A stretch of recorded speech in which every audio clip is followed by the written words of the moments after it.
Why, hello, fellow muselings. I still hate that. Stop barking at the moon, will you? I'll try, because yeah. I can't bring it down.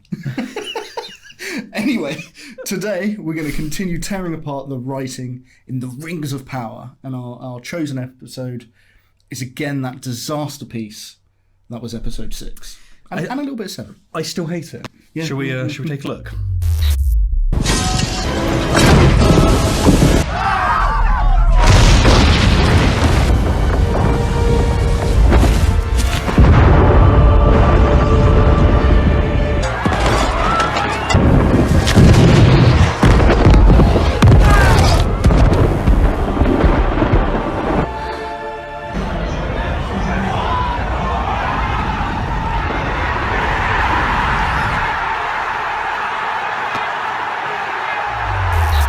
That was my reaction, or at least my initial reaction, when I thought that, well, they're clearly all dead.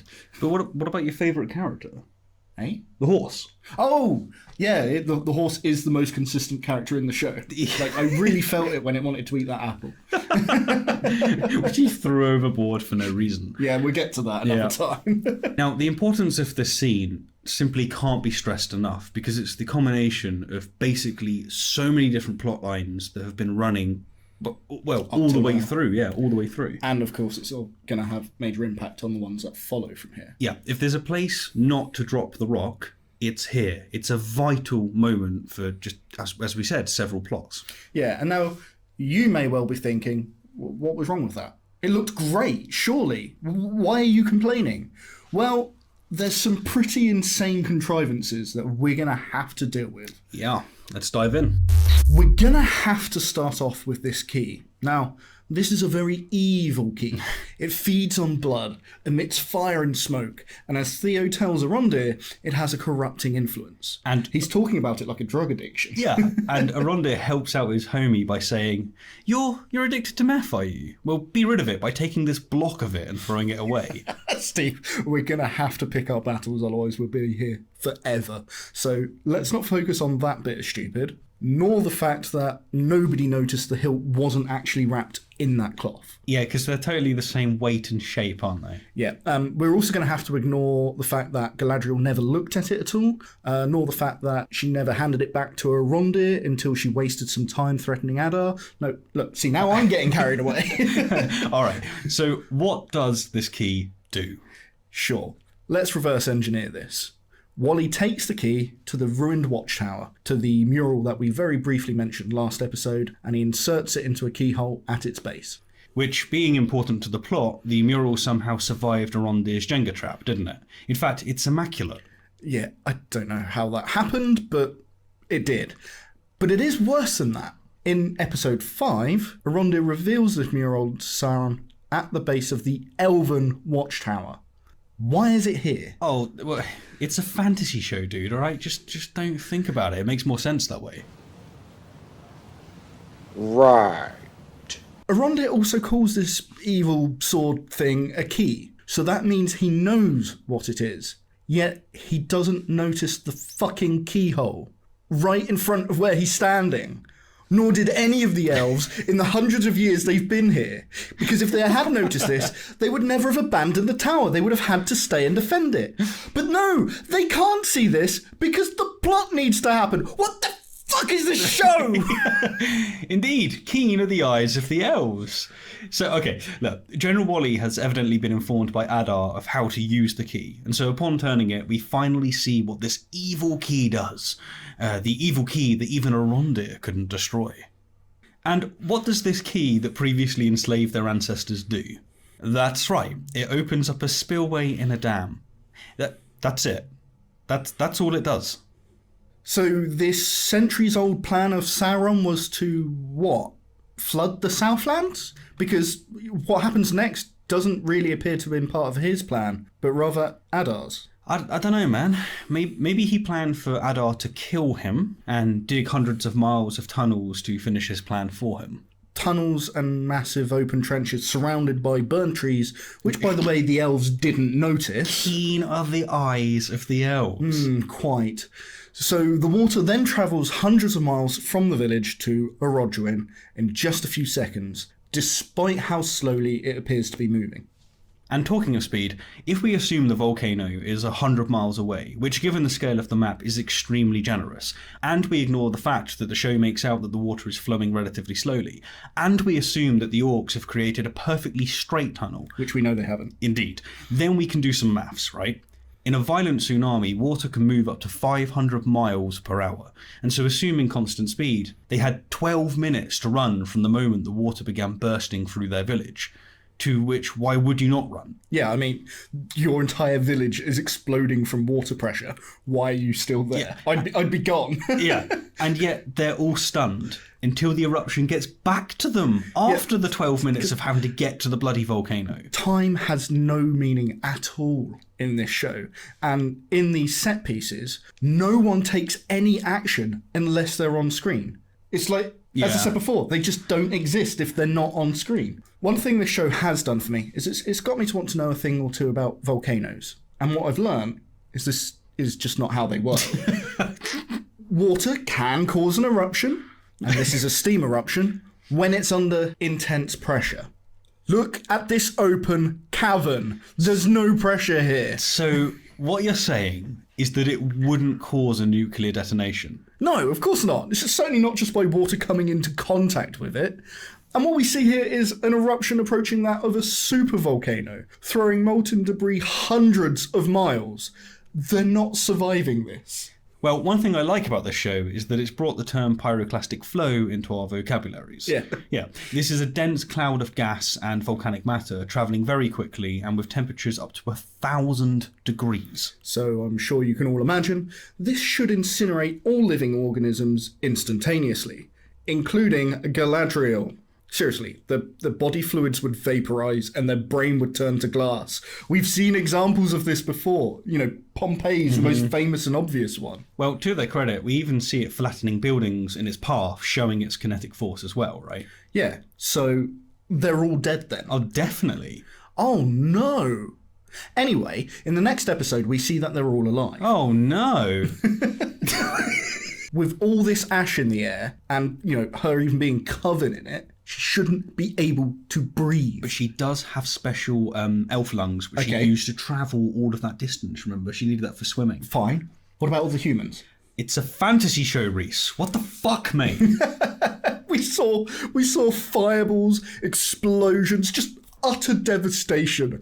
And her hair isn't even singed. Everywhere around her is in flames. There's a horse on fire. That's your favourite character. There's people here calling for help. And our hero walks past them. To be fair, again, you see I'm being very fair to the show. She should be in. She might just be in shock. She's not in shock. She's looking for Halbrand. Wait. Galadriel doesn't know Theo any better than any of the other villagers she's walked past. So why does she specifically sort of seem to care or want to speak to him here? I don't know. Is it because he's a named character? Yes, that's the one. Right, That's the one. So just like that, Theo gives up on finding Mum. Oh, what a son. And Galadriel gives up on finding Hellbrand. What a friend. Yeah. And just to show what great people they truly are, they both turn and walk away from this guy burning alive. While other people, maybe even his mum, are screaming and shouting for help. Oh, it's a fantasy show, Reese. Heroes are built different. Right. It really is amazing that, despite this village having just 5 buildings in it, Galadriel left without checking any of them for Halbrand. You really can characterise people by what they don't do as much as you can by what they do. Not in this show. Right, okay, sure. Steve, what soldier's going to let his queen go into a burning building while he waits outside? Because if she dies, their entire kingdom's going to be thrown into chaos. Well, what was that soldier doing outside while Isildur held up that beam and his queen looked for survivors? Fuck all, because he was off screen.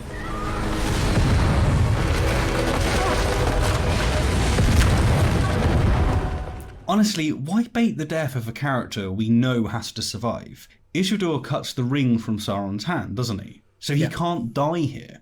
Why not have, like, the other character, who was outside for no reason, have this role? I really don't know. That would make more sense to do that way. But let's go look at the hobbits. Go on, then. Right. First thing, How bloody far did that volcano throw these rocks? Because the hobbits didn't cross the mountains. The last we saw, they were outside the Southlands. Which means these went really fucking far. You seem to forget though, Reese, like the show has established by this point that distance is subjective. My great-grand used to speak of mountains to the south that could spit fire rock. He said they go to sleep. Sometimes for hundreds of years, only to wake again when a new evil is rising. Does that mean that every few hundred years, orcs dig tunnels and a weird key opens a dam? Wait, why are they picking burnt fruit? I don't know, mate. Yeah, you're just not going to eat that. Oh, screw it. Let's skip on, because I can only tolerate these half-wits for so long. Why'd they do this? To make this Wait, what? How the fuck does he know that they did it? Why'd they do this? And what does he think they did? Seriously, Theo can't possibly know what the audience knows. Is this terrible writing? Or... You have a point, because all he knows is they still have the key. The orcs still have the key. How could he possibly conclude that that is the thing that set the volcano off? Yeah, well, and also... Because no one would ever conclude that. This dude's intuition is fascinating. Like, he's managed to connect the dots between the water underneath them, the volcano going off, the orcs having possession of the... Essentially, he knows that they deliberately set the volcano off. Oh, fuck off, He Phil. couldn't possibly know that. But anyway, how does Galadriel also seem to know? Because she seems to agree with this. Any power that any character's got, Galadriel's got it more. It's true, it's true. the Shadowland. And here we are, look, she's calling it Mordor without calling it Mordor. Because that's what Shadowland means. Yeah. We must rally to the living. You must return to the living. Then, why did you leave the living behind? And where the hell were you going then? Right.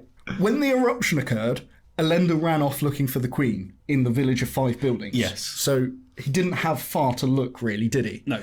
So he failed to find her in the eruption, and then after it went off, he can't have looked for her. Mm-hmm. Or his son, because his son found her before he did, because he had apparently left the village. He's doing... What was he doing? He's doing his duty, Reese. What, leaving? No, his duty was, as someone not being on screen, to do nothing. Oh, you're right. Yeah. Object permanence. It's not a thing. They're dead, aren't they? Yeah, Theo, it turns out that looking for just about 30 seconds and then leaving people to literally burn to death kills people. You mean people die when they are killed? Yes. That's an old meme. But I'm afraid this is a fantasy show, so death just doesn't work this way. Which is why all the named characters are fine. Fuck this. But that unnamed guy can burn to death. Bullshit. Right. How does one fix that? It's going to be such a hard task, because 6 and 7 together were just, my word, what a disaster. I mean, personally, I wouldn't have had the Southlands plot in this show at all. Yeah. And we would have first seen Mordor and Mount Doom at the time that Sauron's forging the One Ring. But that would mean rewriting this entire show, so... Well, maybe that's something we can give a try a bit further down the line. Yeah, maybe. Well, okay, let's look at the show as it is and what problems there are to fix, okay? Starting with that fucking key. So, despite how important they knew it to be, no one checked it. And this is especially egregious coming from Arondir, who's held it before and knew it was evil. He's even tried to destroy it. But the entire sequence where the key opens the dam, which pours water into the tunnels the orcs have been digging for X amount of time over hundreds of miles, Which the elves didn't notice. to cause a massive detonation inside a volcano, is one of the most stupid, contrived plot devices I have ever seen. Yeah, it may actually be more stupid than the dagger in The Rise of Skywalker, and that was insane. That is saying something. This is just beyond my skill to fix. It's... Have you tried hitting it with a hammer, though? Oh, good point. Yeah, no. Also, how the bloody hell did Theo know that they did it? That's a hell of a jump. Dude, there's no way to make sense of this. There's no way anyone would ever conclude, an evil key was stolen. They must have used that to set the volcano off. Yeah. How could you possibly...